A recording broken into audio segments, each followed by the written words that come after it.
In this video, I'm going to share the process of making this painting, which was painted by a river near my house. And it was all painted outside on location. And the term that painters would use for that is plein air, which just means that it's a painting that was made start to finish outside as opposed to made from sketches that you made outside or from your imagination in the studio. And it was made in this spot that was so peaceful. There were almost no sounds at all. There was like a beaver hanging out there, occasionally slipping into the water. You'll see the beaver in the video, and sometimes a fish would jump in the water. But there is this tremendous sense of peace in that place, and I'm hoping that some of that comes through for you in watching the video. So enjoy this, and we'll see you next time. Okay, so this painting took a little bit longer than the last two paintings that I made videos of, and part of the reason is that it's a little bit larger. Also, I wanted to pursue it a little bit further. I wanted to explore some of the detail in the foreground. But also, as I said, I really just loved this spot. I loved coming out into the middle of the woods and being in that kind of peaceful nature environment. Kind of forget about everything else that's going on and just focus for a couple hours and just on painting.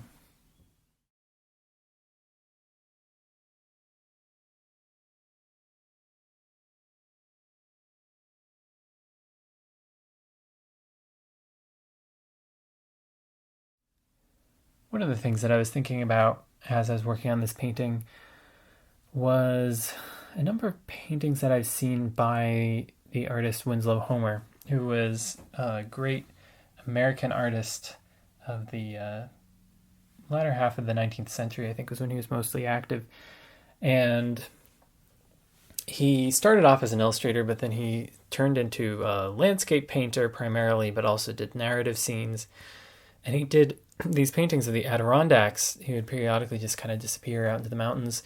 And back then, the Adirondacks were much more remote than we would think of them now. You wouldn't have thru hikers all the time and all sorts of amenities.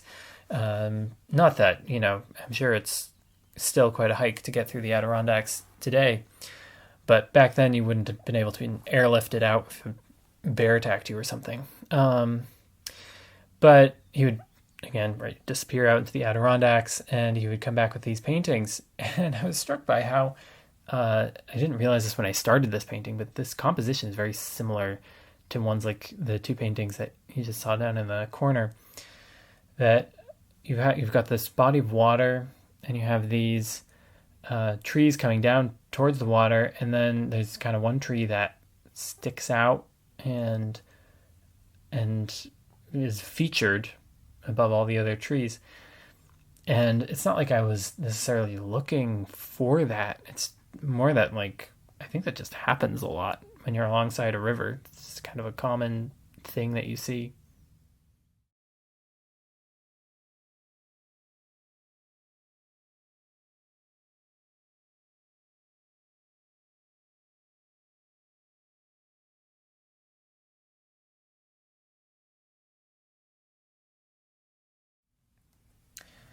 One thing that I was working against while I was working on this painting was the tendency that I have to chase the light as it changes. And chasing the light really just means that when you're painting outside, the light's obviously changing as the sun moves.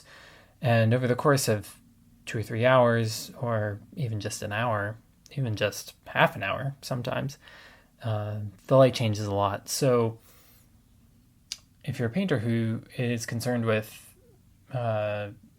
truth to nature, and if you're trying to be a representational painter and paint as realistically as you can, then it's kind of hard to avoid looking at exactly what you're seeing at that moment. And it's good to develop the habit of choosing a particular instance or moment and then sticking with that.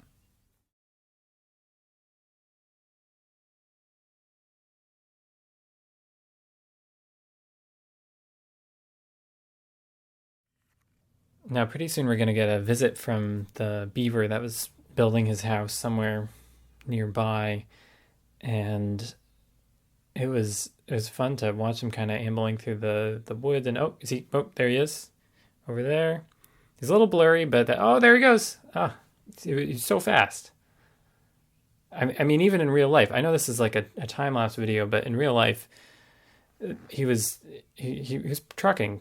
I mean, beavers, like, let's be real, beavers don't have like the broadest skill set, really. Like, they can chew down trees, they can hit the water with their tails to send warning signals to each other, and they can slip into the water very quickly. You know, they're very good at disappearing. When I was there, I barely caught a glimpse of him at the corner of my eye, but that's partly because I was sort of focused on the painting.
As I started wrapping up this painting, I got a little sad, actually, that I wasn't going to be coming back to work on it again.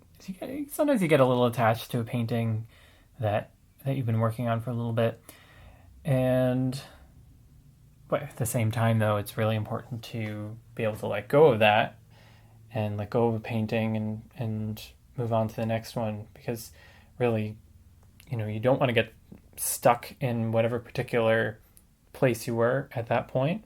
You want to be constantly moving forward, and that really requires you to let things go and then be fully ready to tackle the next painting.